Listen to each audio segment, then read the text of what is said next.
সুপ্রিয় দর্শকবৃন্দ, আসসালামু আলাইকুম। কেমন আছেন আপনারা? আশা করি আল্লাহর রহমতে ভালো আছেন। যদি চ্যানেলটি ভালো লাগে অবশ্যই চ্যানেলটি সাবস্ক্রাইব করুন, পাশে থাকবেন। প্রতিদিনের মতো আজ কয়েক আপুকে আমার চ্যানেল হাজির করেছি। মিডিয়া কি কারণ আছে সেটা আমি শোনাবো। আসসালামু আলাইকুম আপু। ওয়ালাইকুম আসসালাম। আসসালামু আলাইকুম। ওয়ালাইকুম আসসালাম। ভালো আছেন? জি, আলহামদুলিল্লাহ ভালো আছি। আপুর কি বিয়ে শাদী হয়েছে আগে? না, আচ্ছা, বয়স কত? ১৯। 19 বছর বয়স। ফ্যামিলিতে কে আছে আপনার? শুধু আমার মা। আমার ছোট একটা ভাই আছে। মা আছে, মাকে নিয়ে থাকেন না? হ্যাঁ, এই যে মিডিয়াতে আসলেন, বিয়ে বসবেন, আপনার মার পছন্দ মতো করবেন নাকি আপনার পছন্দ মতো আমার করবেন? পছন্দ মতোই করব। আপনার পছন্দ মতো করবেন। কি রকম ছেলে পছন্দ আপনার?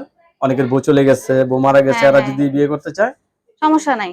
রাজি আছেন? হ্যাঁ, হ্যাঁ, আমার ফ্যামিলির দায়িত্ব নিলে আমি বিয়ে করব। ও, ফ্যামিলির দায়িত্ব মানে কি আপনার বাড়িতে ঘর জামাই থাকতে হবে নাকি? না, না। যাই হোক, আপনার মা হলো সম্বল নাকি? হ্যাঁ, হ্যাঁ, হ্যাঁ, আমার যাই হোক, মা। আমরা চাই আপনি বিয়ের পর আপনার মাটাকে আপনি কাছে রাখতে চাচ্ছেন। হ্যাঁ, ঠিক আছে না? হ্যাঁ, হ্যাঁ, যাই হোক, আপনি লেখাপড়া করতে পারেন নাই টাকার অভাবে। বিয়ে শাদী আসে তো, যৌতুকের জন্য বিয়ে হচ্ছে না নাকি? হ্যাঁ, হ্যাঁ। যৌতুকের জন্য বিয়ে হচ্ছে না। দর্শক, আপুর কথাগুলো কিন্তু শুনলেন। আপু অত্যন্ত সরল সোজা মানুষ। তো সবাই ভালো থাকবেন। আপু, আপনার কাছে ধন্যবাদ আমার চ্যানেল সময় দেওয়ার জন্য। তো পরবর্তী একটি মেয়ের ভিডিওর জন্য অবশ্যই অপেক্ষা করবেন।